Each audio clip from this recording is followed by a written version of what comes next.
Di kung wala man kayong kasalanan, bakit distracted kayo? Di ba? Di pabayaan mo si Matibag na mag-imbestiga. Anyway, hindi man kayo guilty. So bakit kayo nadidistract? So anong kinakataranta ninyo? Yun ang tanong natin eh. Parang si Sara Duterte. Bakit natataranta si Sara Duterte kung hindi guilty?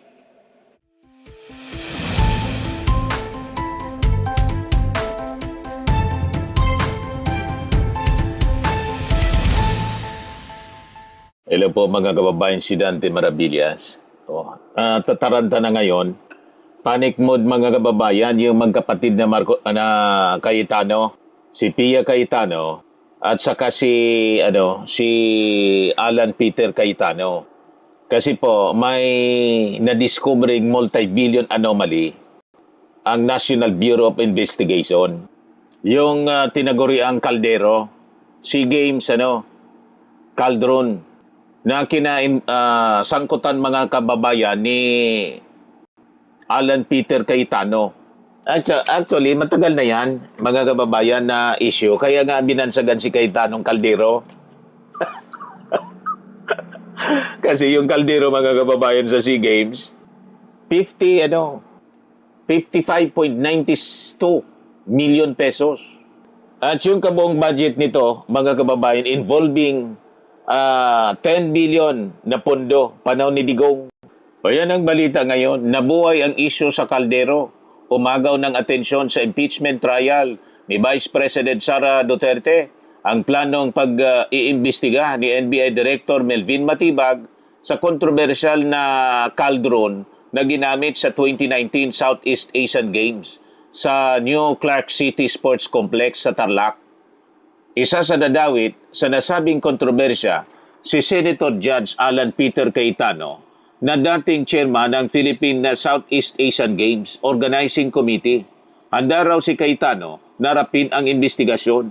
Pinalaga naman ng kapatid niyang si Senator Judge Pia Cayetano ang nilulutong investigasyon ni Matibag na isa sa mga testigo ng prosekusyon. Hindi tayo sensitive, sanay tayo dito, pero alam natin kung pinapatamaan tayo, di ba? Alam natin yon, hindi tayo tanga. Sabi po ni Pia Cayetano. Biglang nag-react yung kapatid. Sabi nga po mga kababayan dito sa amin, ang kabayo pag may lugad, minakirad. Ang kabayo daw pag may sugat sa likod kasi kinakabayuan. Yon, nagre-react siya. Ganon. Minakirad. Kasi nasasaktan. So malamang mga kababayan, kung talaga involved sila dito, multi-billion, ang sabi unliquidated siya, mga kababayan. Pag napatunayan ito, malamang sumunod si Alan Peter Cayetano, makasama si Marcoleta. Reunion nila. Kaya panic mode mga kababayan, yung magkapatid. Talagang matindi yung naging reaksyon. Ayan sabi ni Alan Peter Cayetano, unahin natin yung sinabi po ni Matibag. Sabi ni Matibag, billion-billion pala yung pumasok dito sa pera na unliquidated at mayroong private company rito na na-involved na binayaran ng 10 billion pesos at ang pagbayad ay insertion, 2 insertion sa GAA na hindi ibinayad. So, iimbestigahan namin ito. Malaking kaso ito, sabi po ni NBI Director Melvin Matibag kanina.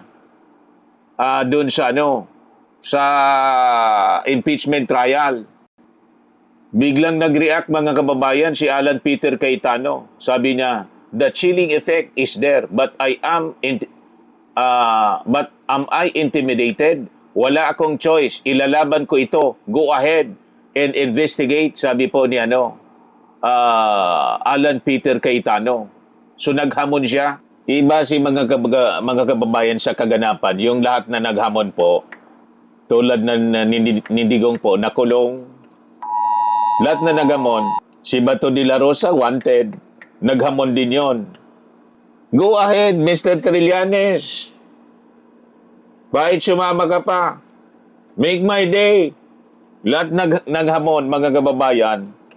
Naging wanted, nakulong. Ganon din si Harry Roque. Si Pastor Kibuloy, ganun din yon, naghamon din yon. Basta yung lahat na naghamon. Si Marcoleta, naghamon din.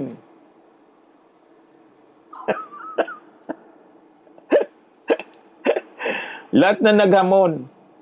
Kaya tingin ko, may rason kung bakit mga kababayan nataranta yung dalawa.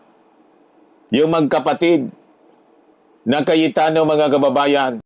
Kasi legit naman talaga po na dapat imbestigahan ito. Ito yung report, mga kababayan. NBI probes alleged unliquidated billions in 2019 SEA Games infra projects. Kung kailangan po na imbestigahin yung flood control scandal, yung the past 10 years, anong rason hindi natin ito imbestigahan involving billions din po? Di ba? Dahil ang sangkot dito ay isang Alan Peter Cayetano, mga kababayan, na kaalyado ng mga Duterte. Untouchable ba siya? Basta ang kampo ng mga Duterte para hindi pagdudahan na pinopolitika, hindi pwedeng imbestigahin kasi mga big names in politics. Ganon bang gusto nilang palabasin? Hindi maaari. Walang secret cause, mga kababayan, sa Marcos administration. Pag may nakita na anomalya, kailangan po nating imbestigahin. At hindi natin maintindihan kung bakit ganun kalakas ng reaksyon ng magkapatid. Anong mayroon? Kasi di ba, kung wala ka man tinatago, wala ka man kasalanan, dapat welcome mo siya.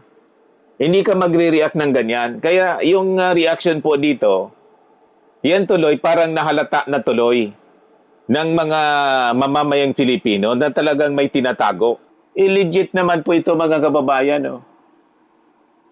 NBI Director Matibag said the matter surfaced after the agency officials visited the new Clark City in Tarlac, the proposed site of the Bureau's planned 70-hectare NBI Academy. Nakita namin doon yung sports complex na ginamit sa SEA Games. Yung sa Philippine SEA Games Organizing Committee. Nakarating sa amin na bilyon-bilyon pala yung pumasok dito na pera na unliquidated, sabi po ni Matibag. The NBI chief added that investigators are looking into claims that a private contractor received about 10 billion for the project through congressional insertions in the General Appropriations Act or GAA. Meron private company dito na na-involved na binayaran ng 10 billion pesos at ang pagbayad insertions sa GAA. Malaking kaso din ito, sabi po ni Matibag. Built for the 30th SEA Games, the new Clark City Sports Hub features a 20,000-seat athletics stadium and 2,000-seat aquatics or athletics stadium, a 2,000-seat aquatic center and an athletes village. The development was undertaken through a partnership between the Bases Conversion and Development Authority of BCDA at saka yung isang Malaysian company. The issue has previously drawn the attention of former Southeast Asian Games Organizing Committee Chairman and now Senator Alan Peter Cayetano, who has consistently denied allegations of wrongdoing and said he welcomes any investigation into the country's staging of the regional sporting event. Matibag also disclosed that the NBA intends to revisit the controversy surrounding the multi-million peso SEA Games cauldron. He clarified, however, that the cauldron is separate from the Bureau's ongoing investigation into the Clark City Sports Complex. Biglang nataranta, mga kababayan, yung magkapatid na Cayetano na parang isang kabayo na may sugat sa likod, nag-react, parang nasaktan ng todo, mga kababayan. Ipaganon, talagang may sugat. Paganyan ang reaksyon. Kasi pag wala, ba't ka magre-react ng ganyan kalakas, mga kababayan? Di ba? So ito po, si Matibag. possession of documents already na meron talagang kailangan imbestigahan because there are a lot, huge amount of money na involved dito. If you recall, there was no bidding na ginawa rito, tapos unliquidated, so marami na kailangan tignan. That's why I'm creating a unit ngayon, a task force na composed of our financial investment unit, saka financial investigation unit, saka ang aming special action unit to investigate on the matter. We will coordinate with the SEC, the COA, and also we'll seek help of the DCDA para magkaroon ng clear dito. As we speak now, wala pa naman tayo sasabihin na na-identify, but there are already personalities na nakikita natin doon sa dokumento. Kasi naman ba, naniwala kayo na 50 million plus ito po ng kaldero? Ano? 50 million ang halaga, mga kababayan? Kaldero, Caldron, yung ginamit mga kababayan, yung kaldro na yon para sa pagsindi ng yung apoy through spear, di ba? 50 million plus. 55 million. Ito ang halaga ng kaldron na dinisenyo ni National Artist Francisco Manyosa para sa hosting ng Pilipinas ng 2019 SEA Games. Binatikos ang halagang ito ni nooy Senate Minority Leader Franklin Drilon. Yung design, 4.48 million pesos. Yung foundation, 13.44 million pesos. Yung cauldron mismo, 32 million. Ito lang. 32 million ito. Risk tags, 6 million, mga kababayan. Sabi ni ex-senator, ex-Senate Minority Leader Frank Drilon noong November 18, 2019. 50 million kaldero niya. Do you realize that at 1 million per classroom, this can construct 50 classrooms? Sabi po ni Frank Drilon. Depensa noon, mga kababayan ni Cayetano, ayon na kay Cayetano, dating speaker, na chairman ng Philippine Southeast Asian Games Organizing Committee, mas mahal pa ang kaldron na ginamit sa 2015 SEA Games sa Singapore na aabot sa 64 million. Tinawag din niya ang kaldron na malagang simbolo ng SEA Games. It is expensive, yes, but is it worth it? It's priceless. It's a work of art. Yan, tanong natin, ano ang pakinabang natin ngayon nitong 55 million, 0.92 million, 55.92 million kaldron. Di ba? Kaya yung mga DDS po na paulit-ulit na nagsasabing paldo, may maleta, may nauna na pala mga kababayan na paldo.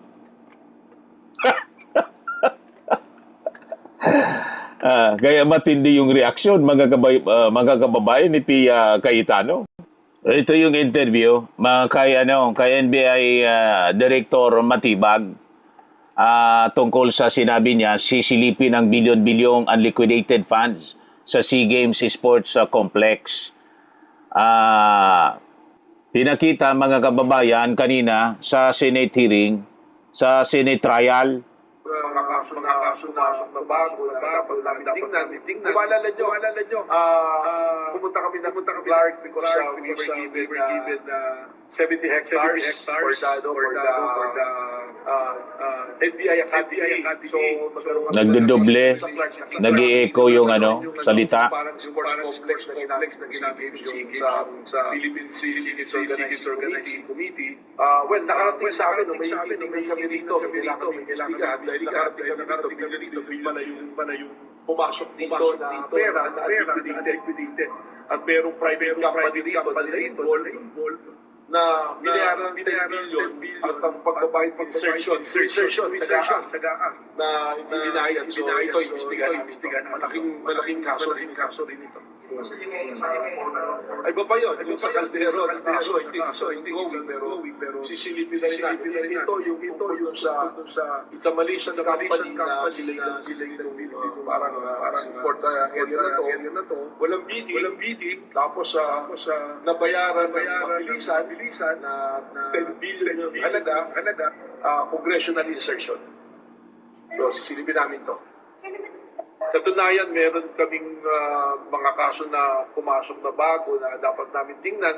Kung maalala nyo, pumunta kami I think that's it. because we were given I think that's it. 70 hectares for the Pinakita sa Senado kanina.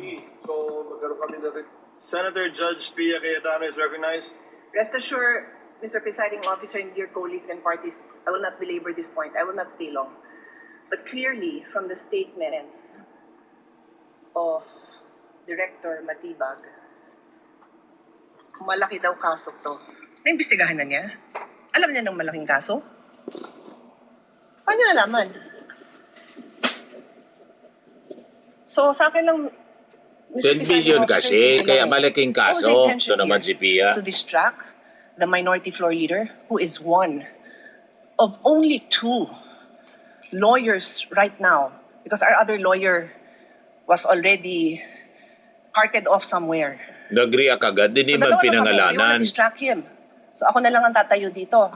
Hindi na siya makakapag-aral. Yung ba intention? Because it is clearly the intention.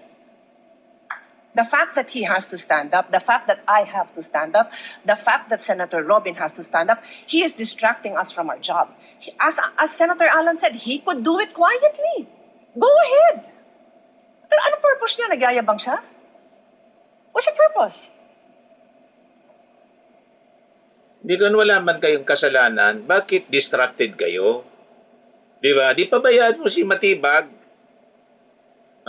na mag-imbestiga. Anyway, hindi man kayo guilty. So bakit kayo nadidistract? So anong kinakataranta ninyo? Yun ang tanong natin eh. Parang si Sara Duterte. Bakit natataranta si Sara Duterte kung hindi guilty? Yun lang naman. Bakit defensive masyado? Hindi wala man pinapangalanan si Director Matibag. Ba't kayo ganyan mag-react? So yun, mga kababayan, ang katakataka dito sa naging reaction ni Pia Cayetano na ang intention daw, klarado, i-distract sila. Bakit kayo madidistract? Unang-una, bakit madidistract si Alan Peter Cayetano? Anong problema niya? Doon sa Caldero. Ang problema kasi, billion-billion yon at unliquidated. So, kailangan talaga na magsagawa ng investigasyon yung gobyerno, yung National Bureau of Investigation. So, yun ang punto natin dito. Dahil ba Cayetano, kalyado ng mga Duterte, hindi na pwedeng imbestigahan? Kasi ang magiging perception ng mga tao, pinopolitika sila, tinatakot sila. Huwag kayong matakot. Di ba? Anong kinatatakot ninyo? Bakit kayo natataranta? Ayan ang tanong natin. Bakit ganyan kayo makareact? Anong problema ninyo? Ayan, natataranta, mga kababayan. Napakalakas ng reaksyon ni Pia Cayetano, kapatid ni Alan. Is he trying to intimidate us not to ask him tough questions Di wag kang magpa-intimidate. when he is our resource person next week? I do not know. But those statements, those actions are not acceptable, possibly contemptible. So I ask the presiding officer and you, my dear colleagues, let's think about this clearly. I will stop now. As Senator Pangilinan said, we can take this up on Monday. Salamat na pinagbigyan niyo ako na mapanood natin at pag-isipan natin. Na gano'n na lang, pag may pinatawag tayo sa witness stand, abangan natin na magpe-press con na kung ano-ano pagsasabi tungkol sa atin. I didn't have enough time to research. But clearly, I know that there's jurisprudence that does not allow a judge to be intimidated. And if hindi pa nanakot yun, then I don't know what is. Di wag kang matakot. Ano man ang problema mo doon? Kung magpapaimbestiga at wala kayong tinatago, di huwag kang matakot. Huwag kayong magpa-intimidate. Diretso lang ng inyong trabaho as Senator Judge and Defense Counsel. Ay, Defense ka. Senator Judge lang pala. Kasi nagmumukhang Defense Counsel ni Sara Duterte. O, di ba? O, ngayon, taranta kayo. Ano kasi tinatago ninyong magkapatid? Kung hindi paninindak yon, then I don't know what is. Huwag kang pasindak. Huwag kang pasindak, Pia. Hindi tayo sensitive. Sanay tayo dito. Pero alam din natin kung pinapatamaan Kung hindi ka sensitive, bakit nag-react ka? tayo, di ba? Alam natin yon. Hindi tayo tanga. O so paano? Sabihin ko ngayon sa kanya, manda ka sa akin ngayon. Pagdating mo, ganun ba? Gaganti Diretsuhan mo, diretsuhan mo. Walang problema yan kay Melvin Matibag. na lang ako. Hindi ako ganun. Kilala niyo ako. For how many years ako tumayo Huwag iiyak, Pia, tulad ng dati, na umiyak kasi hindi ka na kumusta. dito? Hindi ako nanggaganti. Hindi ako mababaw. Pero I'm asking you, dear colleagues, huwag tayong papayag. The Filipino people deserve better. We deserve better. Thank you. Thank you, Senator Judge Villa. What is the pleasure of Senator Judge Alan Cayetano? Yes, I didn't know we were going to play it, but just for the record, there's no issue with the Qualdron because it was paid by the private sector. There was no public money used, and it was designed by the firm of a national artist. So much so that that same firm, I don't know when we started to hire them, whether it was the time of Senator Lacson as the Committee of Accounts for the new Senate building or the time of Senator Nancy. But until now, there's engagement. So it's so easy to find out. No? But can I shift to the topic at hand? Just one manifestation for the whole Senate regarding the oral arguments. We have not yet called the journal and called the court. Yes. So called at the case. proper time, I just want to... Yes, you may do so at the proper time. Proceeding now. Sabi ni Alan na Peter Cayetano, binabawasan talaga kami, iniisa-isa. Bukas si Senator Alan Peter Cayetano sa planong investigasyon ng NBI kaugnay ng umano'y mga irregularidad sa infrastructure projects para sa 2019 SEA Games na pinamumunuan niya bilang chairman ng organizing committee. Binabawasan na talaga kami, iniisa-isa, ani Cayetano kasabay ng pagsasabing handa siyang humarap sa investigasyon. Nauna nang sinabi ni NBI Director Melvin Matibag na imbestigaran nila ang bilyon-bilyong pisong unliquidated kabilang ang pagbabayad sa isang pribadong company sa pamamagitan ng budget insertions. So lumalabas na question kayo ng question tungkol sa daldal kayo ng daldal tungkol sa budget insertions. Yun pala insertions din. Yan kasi, madaldal kasi maingay. Ayon, napansin. Kaya pala biglang nag-suspend kanina, mga kababayan yung Senado. Kasi may nag-tip siguro sa kanila na nagpapa-interview si tawag dito, si Melvin Matibag. Biglang nag-suspend tapos afterwards yung presentation na po ng interview kay Melvin Matibag. Nataranta bigla mga kababayan yung magkapatid. Kaya sabi natin kung walang tinatago, walang kasalanan, huwag kayong papa-intimidate tulad ng sinasabi ninyo. Di ba? Wala man problema pala. So, tuloy lang yung impeachment trial. Do not be distracted. Bakit kayo distracted? Kaya tama itong reaction ni yung kaibigan natin sa Radyo Pilipinas, si Leslie Bukubo. Why are siblings Alan and Pia Cayetano so defensive on Matibag's statement? Binanggit ba sila? Hindi, di ba? What was just mentioned was the 2019 SEA Games, infra projects or something to that effect. But defensive agad? Wala man binanggit na Alan Peter Cayetano doon. Wala man. Biglang nag-react sila. Bakit sila nagre-react? Hindi man binanggit. yung Alan Peter Cayetano, pati si Pia, hindi man sa binanggit. Biglang nag-react. Tama si Leslie Bocobo. Bakit masyadong defensive? O napag-alata tuloy.